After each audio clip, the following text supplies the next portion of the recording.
a bird, it's a plane. It's Superman. This is Dan Jurgen. This is Jason J. Lewis, the voice of Superman on Justice League Action. This is Mark Wade, writer of Superman Birthright. And you're listening to the Krypton Report.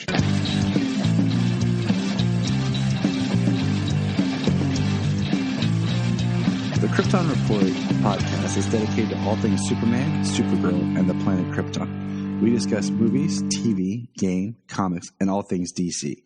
So join me, Tyler, with my co-host James and Jania. Today's episode is going to be a little bit different. Have you ever just heard two best friends get back together after a long time and chat about life, podcasting, and everything else? Well, you're about to. As I welcome my friend Chase Smith, college roommate, good friend, and him and I take a trip down memory lane, talk about comics, podcasting, what we love, and leave a whole lot more open for discussion for another time. So, enjoy this episode of me just chatting about podcasting, comics, the Batman period, with my good friend Chase Smith. This is Dan Jurgens, and if you want to have a good time, keep listening to the Krypton Report. Do you like movies? Of course you do. Do you like comic book movies? Of course you do. Well, our Patreon is launched now.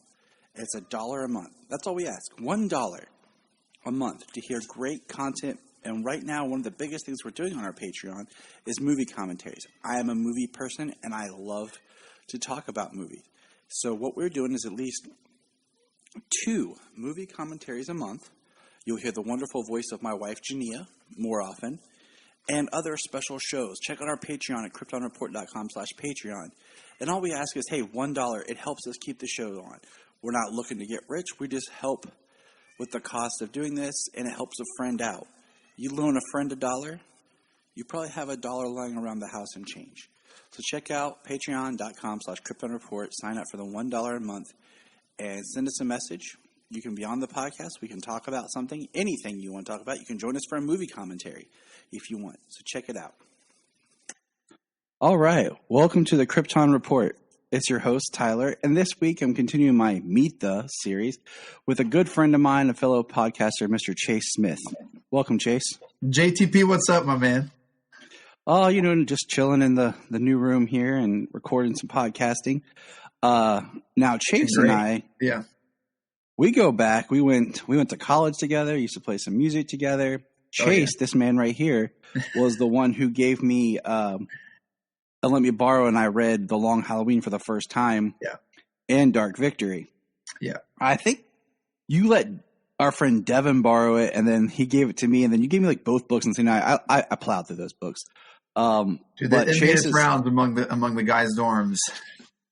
It did. And what's fun is Chase, we'll get into everything, but it's crazy. We were actually one of the people that went running into Walmart the day the Dark Knight toys were released to see if we could find the Joker figure. Yeah. Because it was supposed to be so hot, and nothing like 4 grown adults running through a Walmart in rural Ohio. Dude, you gotta love it, man. Yeah, those were good times. What's crazy now though is they're making like adult cartoons of all these graphic novels. And so I was flying back from Phoenix a couple weeks ago, and I was like, "Oh, great! I'm gonna watch Hush," which I love that graphic novel Hush. I think it's great. And did they change a little bit of what Hush like? I was going to say I do not remember Hush being like that. So that was a surprise. But I haven't watched The Long Halloween yet. The thing about Hush that got me was, so Hush, they kind of molded the story a little bit to be in the animation continuity. So a couple of characters were kind of tweaked around. Like, okay, so the other graphic novel animations, it's all like canon together.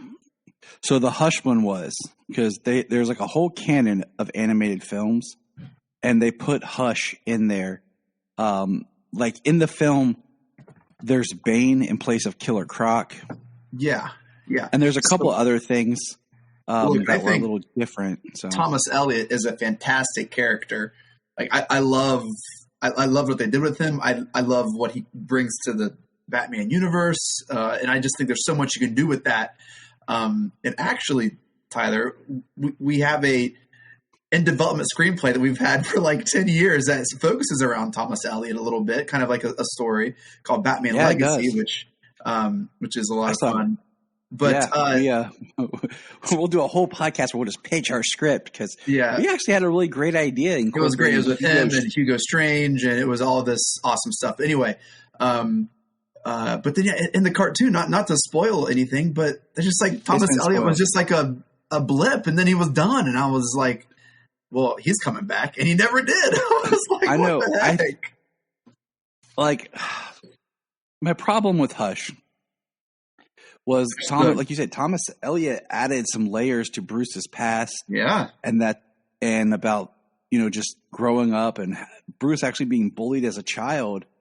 And then you have this whole storyline that cuts that out. And I mean, I know Hush's ending is very interesting. And Jeff Loeb does that in his writing where I feel like the endings become a little bit more not vague, but like you got to piece it together a little bit more. Mm-hmm. And he did that like in Hush because it's like the Riddler was like the overarching person. Like the Riddler helped manipulate Thomas Elliot and push him into being the man Hush and the bandages and everything.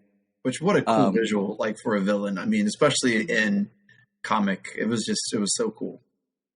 And then in the movie, like they just make it straight the Riddler. But not only the Riddler, it's like the super jacked Lazarus Pit Riddler. Yeah, and there's nothing with Two-Face because that was one of the misdirects. Yep. And so was kind of the Jason Todd.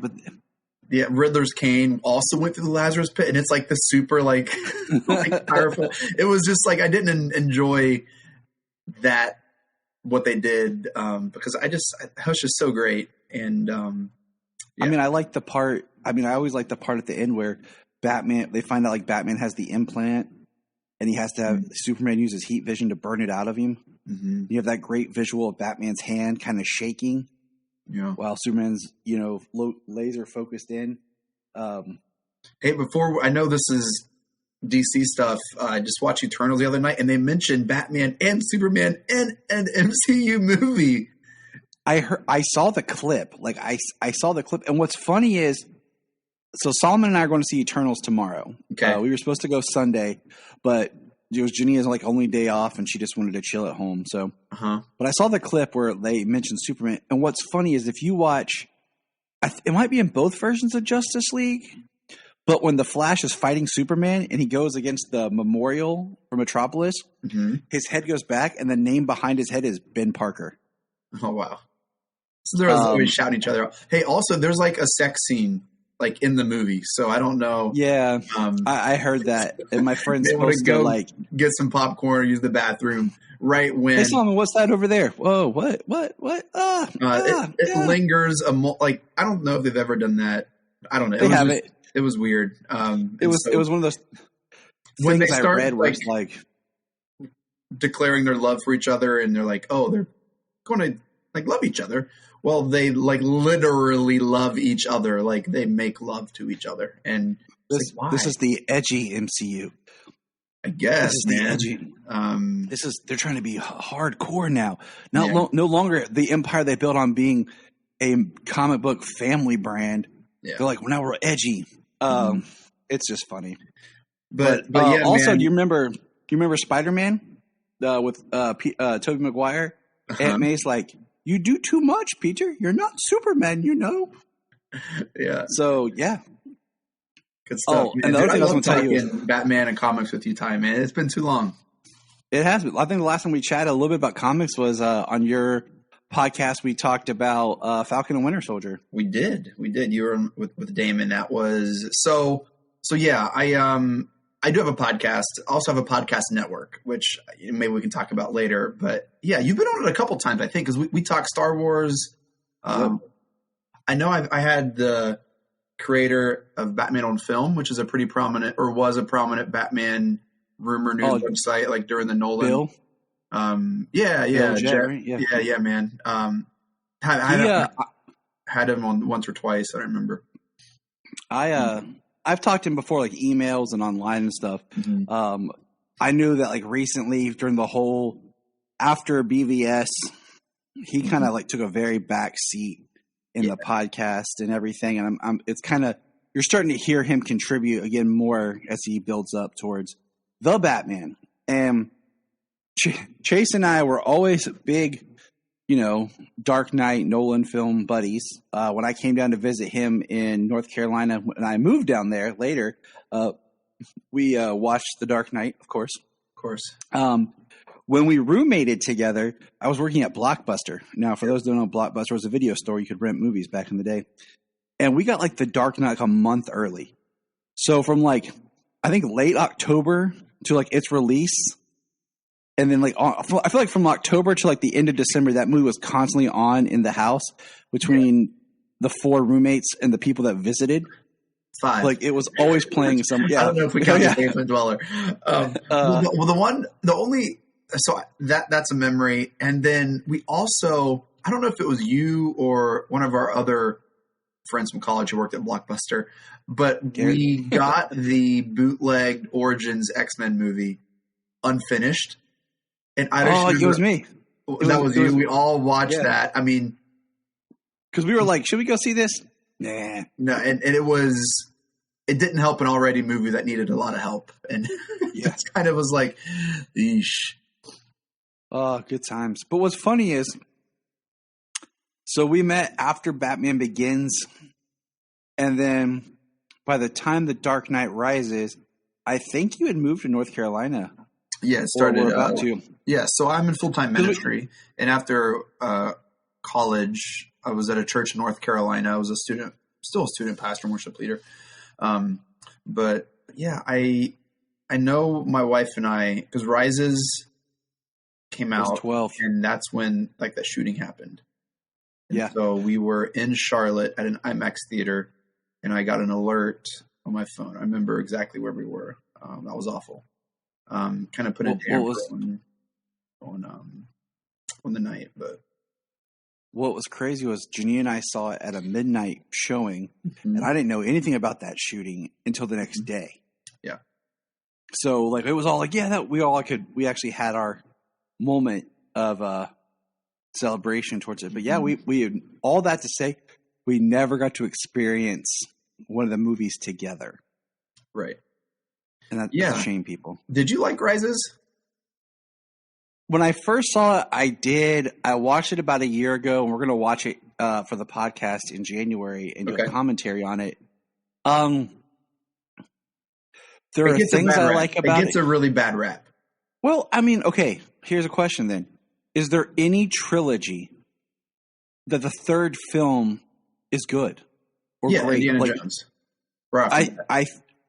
Well, right now Indiana Jones is a quadrilogy because there's 4 of them. There's about to be 5. Okay.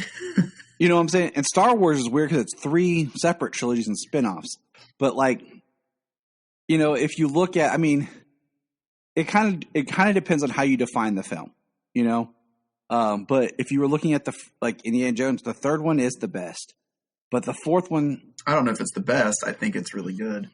I think the third one's the best. I'm a sucker for Raiders.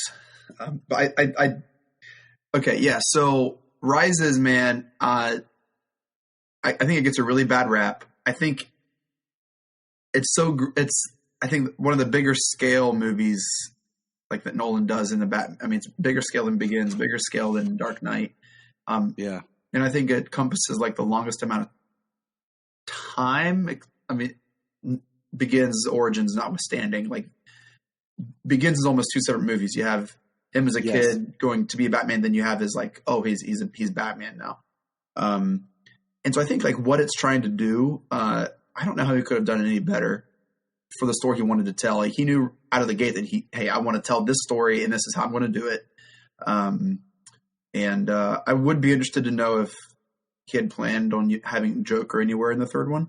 And so I don't remember. I may have known that. There was talk about it, but it was never like, yeah, it's better than people want to give it credit for. Like Rises, Bale delivers, Hathaway's fantastic. Hardy's fantastic. Yeah. Bane, the set pieces in that is just remarkable. Like the opening, the prologue is the airplane. That is a freaking awesome scene, dude. Yes, it is. It is just incredibly well done. James, Commissioner Gordon delivers, obviously. Joseph, like, everyone is just on point. And yeah, it's underrated now at this point because it's so like, oh, that one sucks. It's underrated at this point. So if you haven't watched it, check it out. My thing with Rises, you got to go into it. And I almost wish the name was not like, I wish it wasn't The Dark Knight Rises. Mm-hmm. Okay. I wish it was called Legend of the Dark Knight because at the start of the movie, he's kind of this legend, this old hero that people, he's been gone for a while and then he disappears and he becomes, a legend, a folktale. Mm-hmm. And it was Nolan's idea of doing like his last Batman. Like the idea of I want to make my trilogy. I don't want anyone to be able to do another one. Like this is it. It's closed off. Gary Oldman. Sorry, I forgot. Commissioner Gordon. Sorry. Oh, you're fine. And so, he succeeded, in that. And when you look at it, like this isn't the ongoing adventures of Batman. This Batman has his beginning, middle, and end. Yeah. The Dark Knight Rises is a nice blend of No Man's Land, Nightfall, storylines, and a little bit of The Dark Knight Returns. Mm-hmm. So I think it's just when I watched it last time, I was like, you know what? There's stuff I like in this. I felt like it was a little long. Certain things were a little drawn out. Yeah. And there is a little bit more of suspension of disbelief. One, the whole back issue, because I've had enough back pains, enough back issues, and had to have go to the doctors and have things taken care of to know that his pop the back is not a cure-all. Two, the nitpicking that cracks me up is that people's like, how do they have cable in that prison? But my biggest thing is like the back, and then like the fact that like they're like, oh, we can prove fraud on the fingerprints. I would hope so, considering his home was burglarized and the stock exchange happened, and then this transaction happened. Yeah. So what I'm hearing is you wish it was like 50 minutes longer so you could really get into some of the stuff. That's what you're really saying. Right. Where was the court case? On the cutting floor. Where was the court case that showed that he was innocent? That he got his money back. Oh, but no, like it's good. It works. The whole police, being underground for months at a time it's an interesting idea of like, how did they, they had to sneak food down to them or, to keep them warm, to keep them. But I don't think you're supposed to ask a lot of questions when you're watching superhero movies. But it's a Nolan film that's supposed to be so grounded in reality. It's like this is how it is. Yeah. But speaking of grounded in reality, Chase watched the first trailer, but he's about to watch live right now the Batman trailer, and then we're gonna get some feedback from Chase and see what his thoughts are. Now, before you do, what was your thoughts on Affleck Batman, real quick? Okay. Just in general. This is a safe place, Chase. You can speak your truth. I felt like we watched the Snyder Cut. That was the last time I've seen. I felt like I was watching a Batman who didn't want to be Batman anymore, but who had to because of some code or past failure. And I felt like I was watching someone who hated their job. That's what I felt like I was watching. It was an interesting take. I'd never seen like a kind of older, why do I have to do this Batman? And I think that was a choice Affleck made. Obviously they were really big on like, oh, well, he's going through a lot of loss and, this is a weathered Batman. Mm-hmm. And I didn't mind it. I mean, I like kind of what Affleck does. So I went into it pretty optimistic. He looked huge. I didn't see a big difference in like his Bruce and Batman. Maybe that was just because I didn't get to see a ton of him as Bruce Wayne in public. Which I enjoyed watching that with Christian Bale. His Bruce Wayne in public's more in BVS, like the library scene, him at work. Oh, and that dance when he meets. Yeah, that's right. That's more of his Playboy Bruce. My the saddest part about his Batman is I really like the idea of getting older Batman to where we're really jumping into the career. So that we could, there's all this back history we can explore. If they wanted to pop up like Robin or Nightwing or a Jason Todd story or a Batgirl, like it could have already happened. We don't have to build to that. See, I feel like the general populace, though, like they're going to be like, wait, there's 3 Robins? We don't have to do all 3. We can just do one. But I'm just saying, like, just the fact that we could do that without being anchored to an origin film would be nice for a change. Yeah. See, I think what made it work, that little teaser we saw in Batman or Superman or Justice League or whatever, whichever one that was, is it's like, oh, Batman has a sidekick and oh, he's dead. Like they don't know that this isn't the real one. They don't know this is they just know, oh, I know that suit. I know his sidekick and something happened. That's bad. Dude, I've watched Batman all like my entire life, starting with the 60s reruns. I have an signed Adam West and Burt Ward picture. Like I've literally watched, read, consumed everything. But I mean, I still get confused sometimes about which Robin's which and who's who and Red Hood. Like it's very, very confusing. I made a video, a PowerPoint. I'll just send it to you. Yes, or you can ask my kids.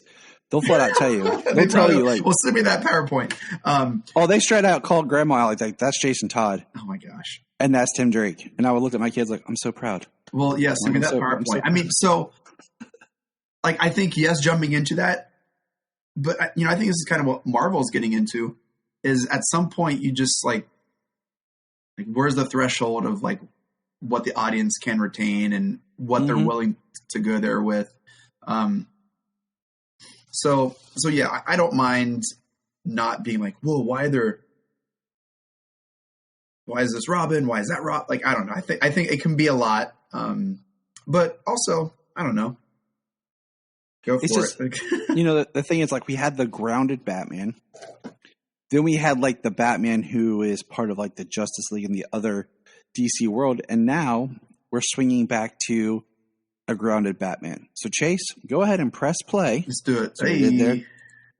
And let's see what you think about this trailer. And we'll talk a little and then we'll get into you as a podcaster. All right. So here we go. I'm pressing play on the trailer that was released 3 weeks ago. The Batman. Raining, of course, in Gotham. Shadows. Music drop. That's all it does in Gotham. Police! Hands up! Okay. Hands up. Oh, is that the Riddler? Get out of here!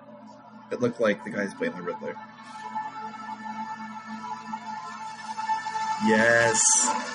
Question mark. Love it. Fear is a tool. When that light hits the sky, It's Bat Voice. it's not just a call. It's a warning.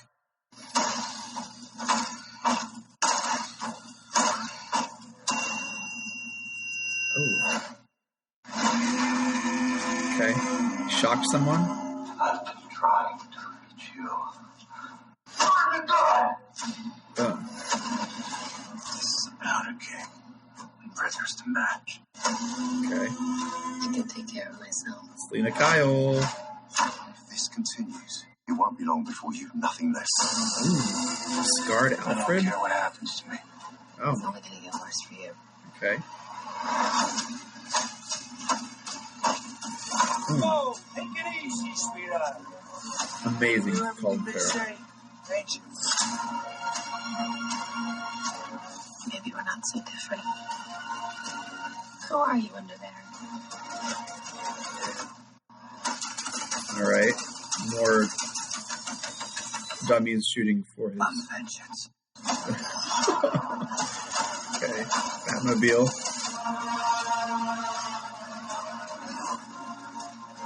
He's dirty. Serial killer. Dead. Old.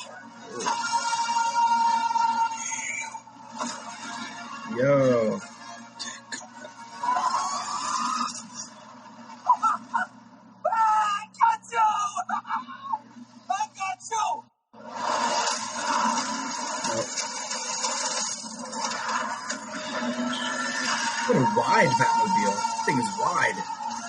upside down where that's an awesome shot. Okay, that's a cool shot. Epic music. I want to hear a little more Elfman callback in that, though. Okay, dude, that was a thing. So here's why you process this. This is my thought process with this movie. Okay. I feel like they sat down on it with a giant whiteboard and they went and they watched Batman 89 and took notes. And then they watched The Dark Knight and took notes. And then they watched Affleck and took notes and they put them all in a blender. And they're like, we're going to make a greatest hits Batman. And then they watched Saw and they made the regular murderous puzzle machine. I mean, he's been Tom King's Riddler was. Oh my gosh, that was not a plug. It just it started. Oh no! But no, so. Sorry, it automatically started playing. I didn't pause it. I feel like it's going to be like a greatest hits Batman. By going back to what I said, it looks good. I'm not against it. It looks good. I'm excited for the music, the Gotham, the characters. Mm-hmm. My only reserve is just once again, this is year 2 Batman. So it's not Batman Begins. It's more kind of like 89 where he's been doing this, but it's I don't know. I don't know how I feel about just having to keep going back to the beginning of Batman's career. I want to see. I mean, it's like the Spider-Man paradox where are we going to see his parents murdered again? Is that really going to be a flashback is that going to happen? Probably. I mean, or at least something. We're going to see a gravesite or hear gunshots. You can't start a fresh Batman and not talk about why he's Batman. Right. It's all about, heck, they even put the Wayne murder in Joker. Why? Why? That's a whole other conversation. And it's, yeah. All right. So, okay. What are your feelings? A lot of people in the movie. You got James Gordon, who is played by Jeffrey Wright. Jeffrey Wright. That's right. Sorry. Looks great. Love it. We have Alfred by the legend himself. Not the green screen legend. But mocap legend. The motion cap legend. Sedaris, right? I'm terrible with Andy Serkis. That's right. You imagine the female comedian Amy Sedaris doing that? That'd be really, really dumb. Every time we talk about somebody, if I've never heard their name pronounced out loud, I'm like, if I butcher this, please forgive me, people. No, yeah. Oh my gosh, yeah. And Colin Farrell, obviously, as the Penguin, is just. I mean, I think he stole the trailer there, in my opinion. Dude, the first trailer. Where you see him, but he has no lines. You just see his face, and you don't know who it is. Yeah. And then when someone points out, that's Colin Farrell in makeup for Penguin. Yeah. I'm like, holy. I mean, that trailer showed off Colin Farrell and Zoe Kravitz as the Catwoman. I mean, that's what I feel like that one was. You heard his Bat voice for the first time, I think, maybe. Yeah. In the first trailer, he says, "I'm vengeance." So his Bat voice seems to be it's going to be kind of more in the Michael Keaton style, where it's just kind of lowering your voice, not trying to chew gravel or not using a modulator. Yeah, I always liked that with Batfleck. I thought that was actually a good touch because why wouldn't you do that? Right, because for two things. One, it makes your voice sound creepy, weird when you're talking. Two, as an actor, that's done in post. So you just act, you deliver your lines, and then in post they put the modulator on and give it that deep growl. Compared to all the fun lines that we have to play with, in Christian Bale. It's one thing when he says one line, "Swear to me," and then compared to later when he has to deliver long lines of dialogue and he can't breathe through his nose and he's like, "Not yet." So I didn't like the Batman interrogating the Riddler scene punching the window. That's just if I saw in The Dark Knight and beat the crap out of the Joker, like, I don't want to see him punch a glass. Like, well, go back and watch the first trailer when he's fighting a room full of police, and they're all like coming on him, and he's like throwing them off. And okay, yeah, but that's not one of his rogue gallery people. No, but I'm just like I said, like I'm telling you, maybe they're paying homage. Maybe they're paying homage. It's a greatest hits Batman, man. They're like, oh, remember this scene? We're gonna do it. I mean, I felt like they were very intentional in having like he has black under his mask, like that one scene, because that's been a source of contention in fanboys. But I mean, yeah, obviously I'm gonna go see it. Maybe we'll go together. Maybe we are. Maybe this will be in Ohio.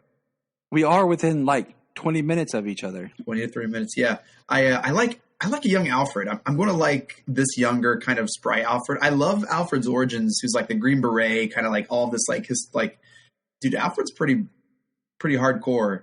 And I would love a little younger kind of like, hey, I'm going to help you out, Alfred. I know he does in all of his different ways, but don't mess with Alfred, man. Alfred will mess you up. And so I like Alfred being like 20 years from Bruce.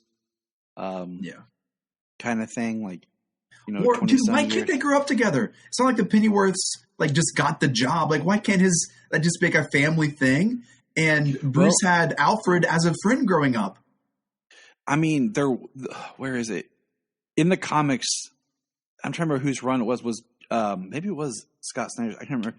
Where Jarvis Pennyworth was the butler, who's Alfred's dad. Sure, yes. And then when he died, Alfred, like, the idea was Alfred was raised in that idea of servitude to be a butler. He went off to the military, did his career. When his father died, Alfred came back to take his father's place and had that training. Yeah. And then so I always kind of like that idea. Like it was the Pennyworth like family was. They lived at the manor. They had their own like Pennyworth house in the back.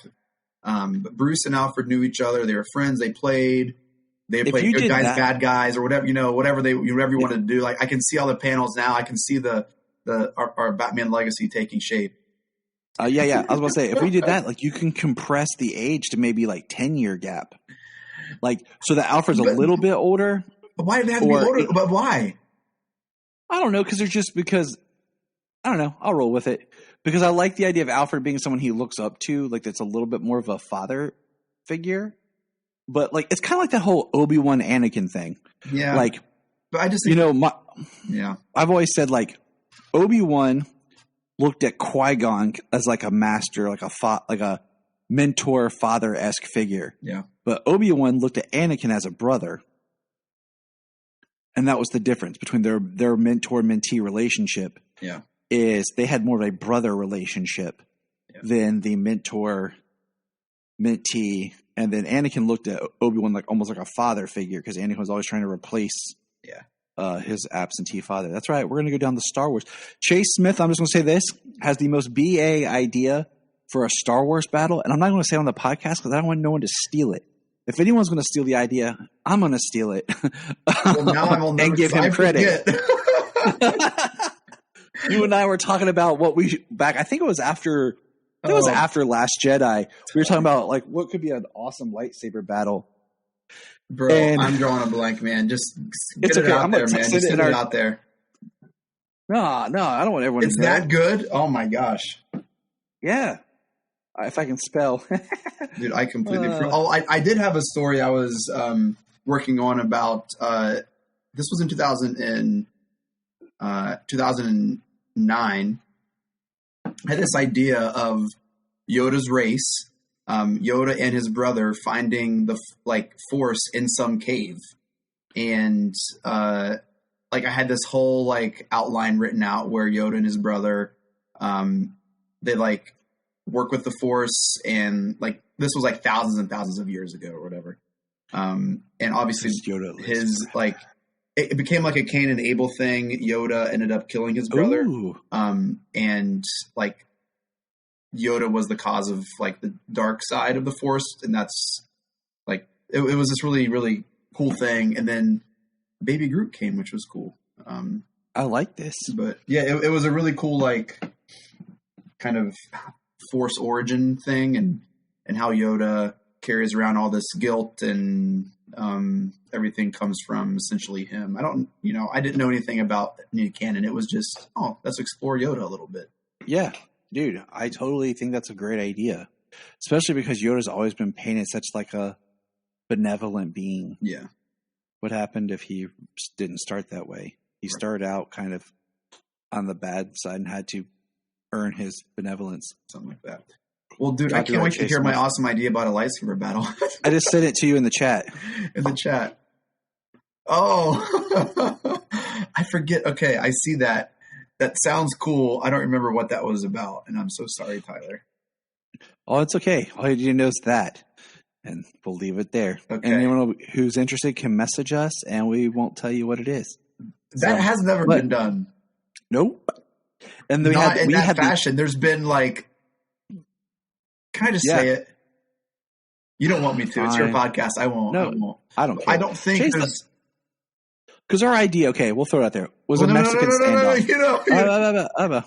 All right, go ahead. That's a Mexican standoff. And we had the idea of it kind of being like, we were spitballing, because we were talking after Last Jedi was about like Kylo Ren and like Rey. Oh, yeah. It was the three of them kind of battling. And Luke. It was like, and then we talked about like, what if it was like Kylo Ren, his mom, and Snoke? Mm-hmm. We had this idea of like, this being this like three-way battle where it is like a Mexican standoff where it's not like 2 versus 1, which we've seen. Right. But it's 1 versus 1 versus 1, Yeah. So yeah, it would be pretty awesome. I think you could still do that with, the Ahsoka show or the Kenobi. Dude, I love The Last Jedi and I like Rise of Skywalker. I don't care. I like them. My issue with The Last Jedi is the Poe and Finn storylines really have nothing going on. They just feels like after that opening battle, it feels like filler to the end. It's all. I disagree with that. I think it's all character development. Like what? Like Poe is so like heroic and hardcore in Force Awakens. Like and then to see that fall in the second one, him stripped of his responsibility and his like leadership and his pull within the Resistance. Like I thought it was great. It's a lesson he has to learn, and Finn's like world like expansion and to see like good in everything and every like it was just, I think it was all character development. It's not Rian Johnson's fault that they did nothing with it in the third one. Well, I mean, yeah, and retconned everything. I just feel like you wasted time with the Canto Bite stuff. That was awesome, bro. I would have liked it more if it was Finn and Rose on board the ship, like diving Phasma, fighting Phasma, and they made Phasma something, because that was a character that really had nothing. Yeah. And then Rise of Skywalker, for the most part, I liked everything in it, except I still didn't like that Palpatine came back. Yeah. Yeah, that was weird. If they hadn't, or if the idea was that they could resurrect Palpatine. Look, you know what I'm saying? Like he had a Force ghost, but like him physically being back, I felt like just kind of negated Return of the Jedi. And yeah, here's why I put the third trilogy over the first trilogy, like the 1, 2, 3. I think 7, 8, 9 is better than 1, 2, 3 because of this reason. It's a story about friendship and loyalty, and you look at Han, Luke, and Leia and Chewie in the original trilogy. And it's a story about they stick by each other through everything. Han's coming back, or hey, Luke's going to go rescue him in Cloud City. I don't care. I shouldn't go. Hey, those are my peeps. I'm going to go. Return of the Jedi is this culmination of friendship. And that's what Rise of Skywalker is. They all like stick together. Rey sticks by Kylo Ren. Kylo Ren comes back and saves Rey. It's just that they're all together. And I just, it was such a feel good. They're doing this together. They captured that spirit of the original trilogy. Like to a T. I don't like some of the choices they made, but it was still a ton of fun. Kylo Ren's probably the best character in the new trilogy. I have a couple issues with Rey. Not that she's a woman. I think that's incredible. I don't think she has a character flaw. I hate that she was a Palpatine. I don't think she had a character flaw. Yeah, she didn't, and I hate that she's a Palpatine because I think she they should have really been did a a lot Jedi. with what she had. But yeah, dude, it's Star Wars on screen. I'm going to like it. Yeah, but no, I mean, I agree. I always rewatch Star Wars movies in December, like leading up to Christmas. They're like part of my like into Christmas. Like right after Thanksgiving, like as you're starting to get into December, before it's like it's too early to start playing Christmas movies. That's when I slide in the Star Wars movies. Mm-hmm. Dude, I'm looking. Sorry, I'm going back to the Batman trailer here. I'm looking at the IMDb. Oh, no. Dude, Carmine Falcone's in this one. Yep, Nice. John Turturro. So, what's the? Have they released like the plot?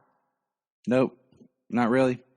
We And just the know that second year, Riddler's Batman terrorizing. uncovers corruption in Gotham City that connects to his own family while facing a serial killer known as the Riddler. Okay, ooh, so maybe the Waynes aren't as squeaky clean as everyone thinks. I would recommend, as we transition here to the Chase and Tyler Talk About Star Wars Forever podcast. That really would go on forever. It would be awesome. You know what would be fun would just be to sit down and watch like each movie and make a commentary, you and me, and just like go back and forth about what we like, what we don't like. Because it would be fun because, you know, I got to ask you these couple quick questions and we'll move on. Did you think that the new trilogy was going to be about Luke? Like when they first announced they were going to do 7, 8, 9, were you like, oh, it's going to be Luke Skywalker like as the hero and like was going to be all about him and Leia and Han continuing? When I first heard they were doing a trilogy, I wanted to see Luke in a mentor setting with new people. When I found out what I found out in The Last Jedi made me really excited for what was going to happen. Like I loved seeing like, oh, he tried and oh, he failed and oh, he had this. I wish they didn't waste a whole movie fan servicing people who just wanted to watch the same, like a recycled Star Wars movie. I wish they would have just been bold and shown and made that an entire movie and set that as the backdrop for, oh, hey, here's Rey and oh, hey, here's Finn and oh, like keep those characters. But why, if you have an incredible story, do you not tell that? You wait for, right. and who knows what plan Disney had. I mean, like, I've heard so many stories. I don't know.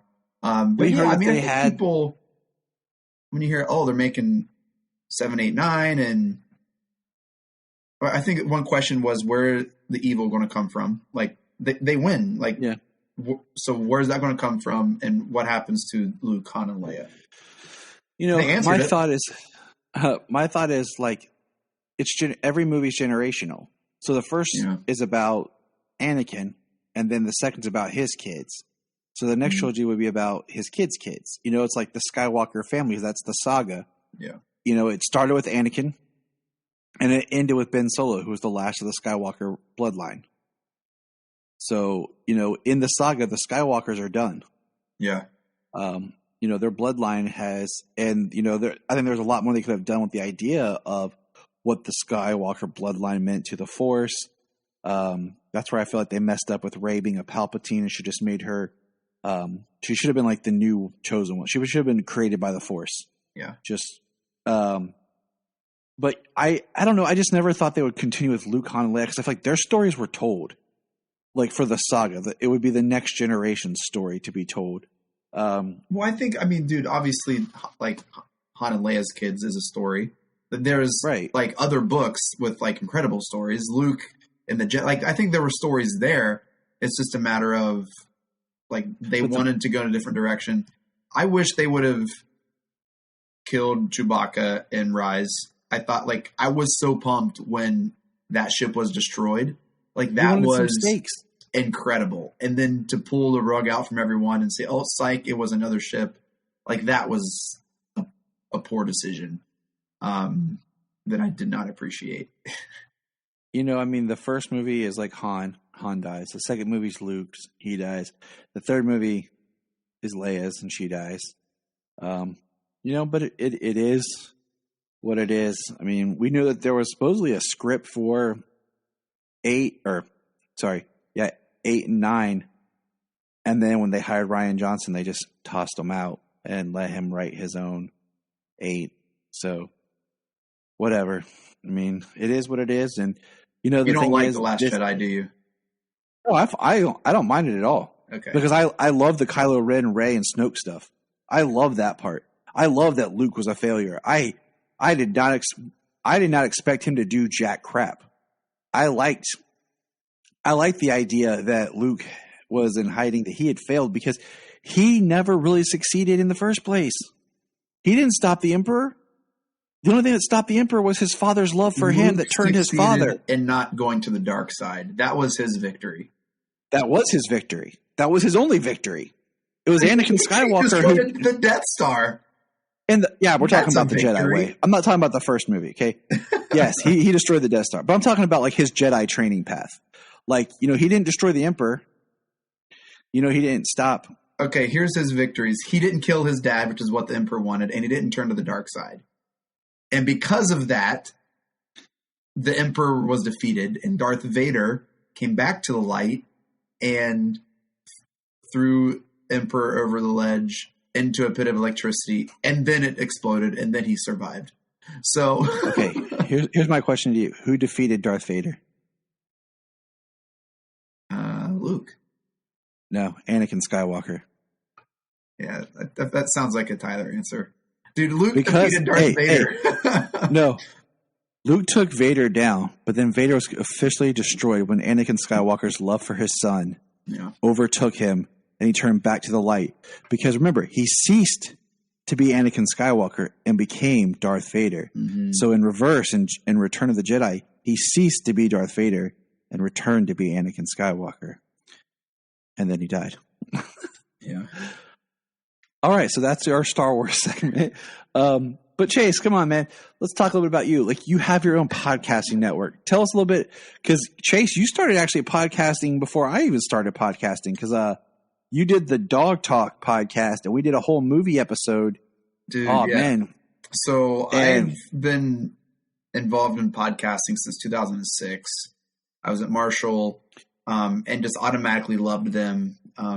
And being in audio with my job at churches and working with live audio wasn't a very hard transition to learn how to do that or to figure it out. And so before I got married, I was like, man, I got 5-6 months to kill. What can I do to spend some time? And I was like, I can start a podcast. And it was called Dog Talk. And I talked about the Cleveland Browns. I love the Cleveland Browns, but also talked about whatever I wanted to. Movies, talked to my friends, and ended up making on the new and noteworthy part on iTunes, which was really, really cool. But then I got married. I was like, hey, that was fun. That was great. So listen to podcasts all the time. And then I ended up, so whenever you work in the church and you are young and you work with students and you sing, you automatically get dumped a lot of like technology, like projects or things at churches. And so like, oh, Chase, put our stuff online. Oh, Chase, hey, do this. Hey, can you make our sermons available? Hey, we don't want to record sermons on a cassette tape anymore. Can you figure out how to do that without doing that? And so I was doing podcasts for churches, and then some other businesses were like, hey, can you help me do this? I was like, yeah, sure, whatever. I was like, well, wait, why am I doing this for things that I don't really care about when I could do something for me that I do care about? And you're not passionate about it. You want to do something you're passionate about. Yeah, so I was like, we understand the passion here. Yeah. So in 2017, I started the Chase Smith podcast, and loved it. Ended up talking to a prominent Browns person, and we started a Browns podcast, and that topped charts on iTunes. And then I launched a Cavs podcast and a handful of others. And I was like, well, hey, this seems to work well. Why don't I just do this, put them all together under one umbrella? And thus the Press Play Podcast Network was born. And we just celebrated 3 years a couple weeks ago. Thank you. Congratulations. Thank you. We have 4 or 5 producers, junior level staff, an executive team. We have investors, and we just launched our phase 2 seed funding campaign, looking to bring on more investors and more money, trying to raise some capital. So if you guys Know of anyone looking to invest in a growing Midwest podcast network that covers everything from sports to culture to business? Let me know. And All right. so, yeah, that's kind of what we're doing. I host our Cavs podcast every other week, and I'm going to be relaunching my podcast here more consistently in the new year. I've given up a lot of my hosting duties. We brought on more hosts just so I can focus more on network expansion and other things. And it's a humbling lesson to kind of step down and bring other people on and to see it do better than whenever you were doing it. And to kind of like give up ownership of what you do. And I found that the more I give up, the more that this grows and the better it becomes, which is a hard lesson because I like to do things. But it's been an incredible journey, man. The family's super supportive. And we'll just see where this goes, man. So yeah, pressplaypodcast.com. Go to any Spotify, Apple, search my name or Press Play Podcast, and you'll see all of our shows come up. That's kind of where we're at. We went to Podcast Movement in Nashville over the summer, which is cool. Nice. Yeah, man. Which is a big podcast conference every year. I'd like to go to a podcasting conference. It was cool, at some man. point. Yeah. It was a lot of good information. Always learning. Yep. Always learning new things with the podcast. Yeah, bro. So that is Chase. Obviously, as you can hear, the man, he has a lot of experience, lots of cool stuff to talk about. You can talk about anything with Chase. Oh. I think next we're going to start our own cooking podcast.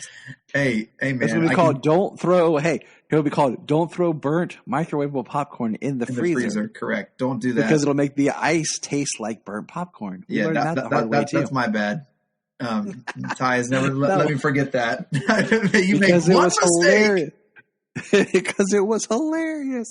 I still think it's hilarious. It was so hot though, and I know. I don't blame you. I didn't trust when we had the ice. What the house was made of. Who knows what would have happened if burnt popcorn would have touched the floor? The whole thing would have gone up in smoke. It's like just put it in the freezer. But yeah, that was a bad smell that just never left. That fridge probably still smells like burnt popcorn. I'm pretty sure. Dude, that house, man.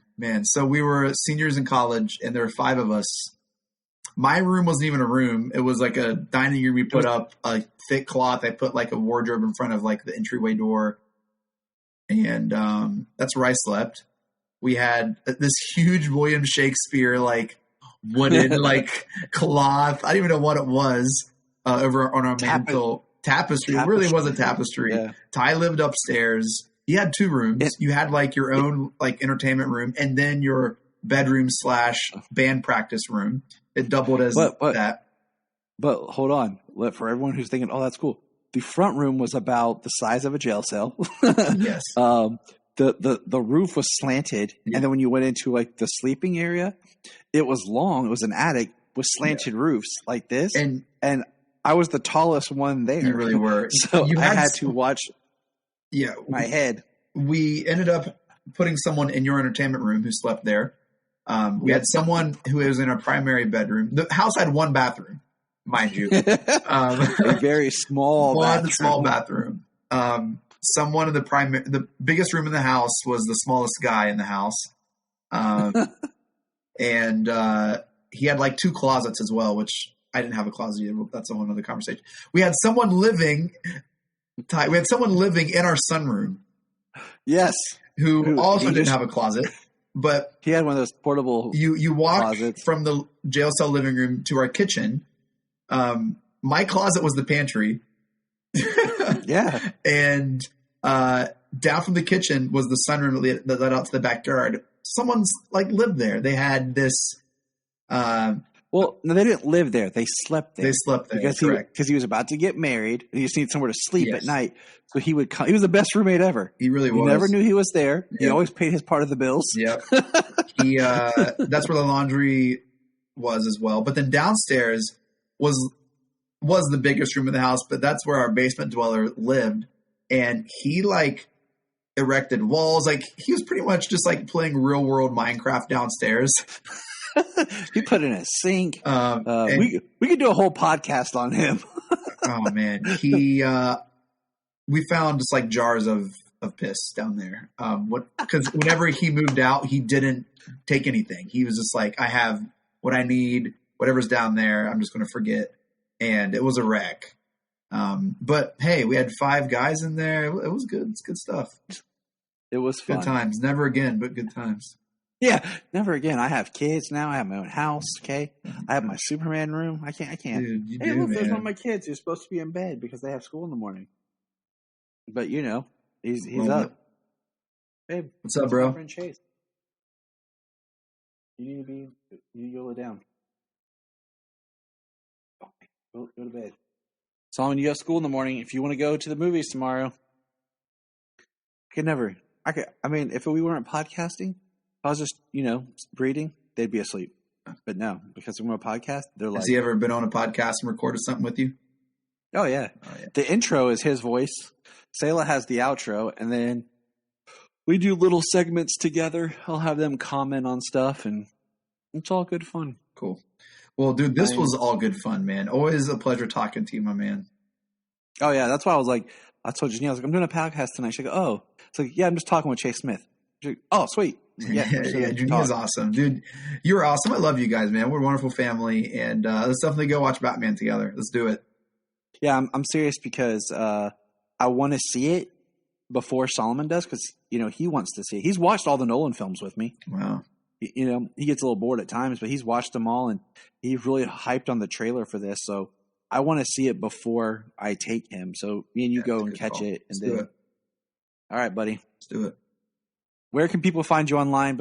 Are you on Facebook, Twitter, Instagram? Yeah, Twitter and Instagram at the Chase Smith, and then pressplaypodcast.com for all of our shows. And hey, and remember.